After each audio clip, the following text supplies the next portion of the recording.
Do you want to know the truth about being student debt free? The truth is that you're not going to be any happier after having paid off your student loan debt than you were before.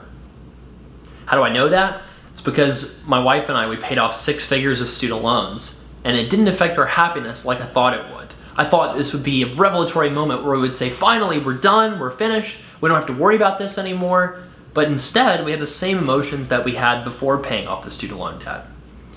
Why is that the case? Well, it's just because we oftentimes focus on things that don't actually make us happy when we think they'll make us happy. So it might be the right thing for you to pay off your student loans, and that's good if that's the case for you. But you need to be aware that paying off your student loans alone is not going to fix any other challenges that you're going through in your life. And so for that reason, what we like to tell people is if you have less student loan debt than your income, then yeah, you probably should pay it off as long as you work in the private sector. And if you need to pay it off, one good way to do things is to go ahead and refinance your loans. Student loan planners got $1,000 bonuses for people refinancing 6 figures. So you just refinance it to, say, a 20-year fixed rate to get a low monthly payment initially. And then you want to do a list of steps. And if you have a lot more than your income in student debt, you think, maybe I should go for an income-based forgiveness program. You can do that as well. And then the steps that I'm going to mention here are going to apply regardless if you're going for full payback or if you're going for forgiveness. So the first step is to just get out of consumer debt. If you are struggling, you're paycheck to paycheck, then you need to track your spending. Simply tracking your spending is going to drastically decrease it without you really having to cut back that much. It's kind of like if you realize how many calories are in a particular sandwich, you might order a half sandwich instead of the full sandwich. But if you're not aware of it, then you're just going to go on and order the full thing. It's very similar with spending. If you simply track your spending in something like YNAB or Mint.com, then you're going to be aware of it and you're going to cut back. And generally the biggest spending happens in cars, housing, and whatever the third category is. For some people it's travel. With the pandemic, it's generally not. For a lot of people, it's it's online shopping or something like that. So there's generally 3 big categories, and you should probably focus on those 3 versus trying to nitpick every $3 Starbucks visit. $3, I guess it's probably $6 now. I don't know, inflation, right? So in terms of the steps, once you figure out refinancing or forgiveness, which one's the best path, then the path to sustainable financial happiness, at least, is to say, okay, I'm going to get a plan for paying off my consumer debt.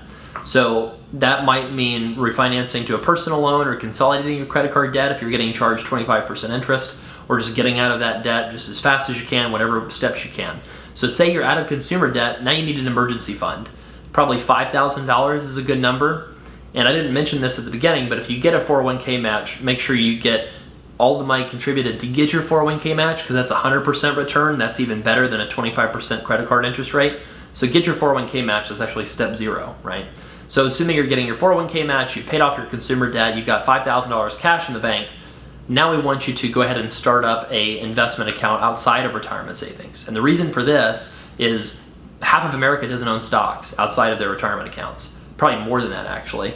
And by simply opening an account at a Schwab or Vanguard or Fidelity or Betterment or Robinhood or really any of these companies, you can start saving and investing for before age 60, because you can only touch retirement assets after age 60.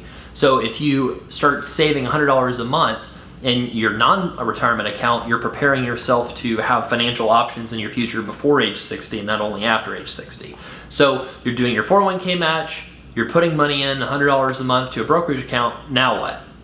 Now you want to maximize your retirement accounts, contribute the $19,500 or $20,000 or whatever the max in that particular year is, contribute the max to it, and then take a look at your investments in your brokerage account. Now at this point, you can start saying, once you're maxing out your retirement accounts, you might say, well, let's also fill out our emergency fund as well. We want to get that to 6 months of cash in the bank. So do that as well.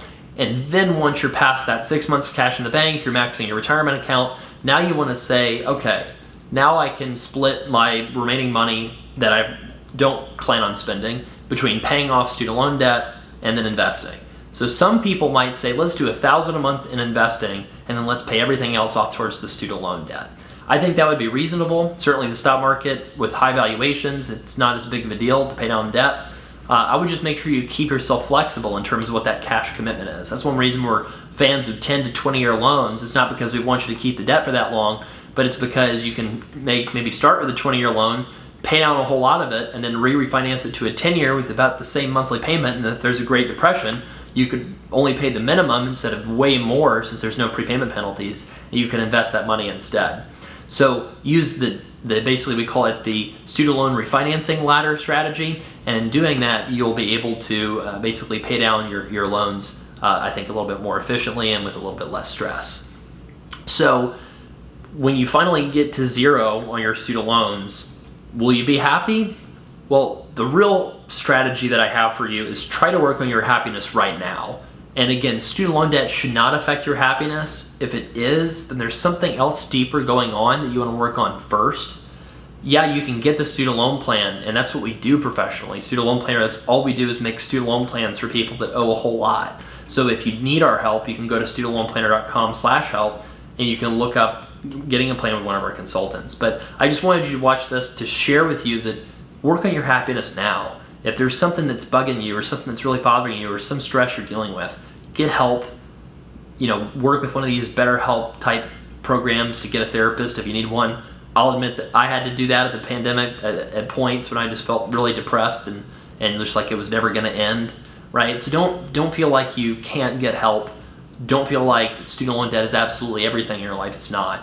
So that's the truth about paying down student loan debt. Check out studentloanplanner.com, Student Loan Planner Podcast, and other sources of content where we can help you live a better life. Thanks for watching.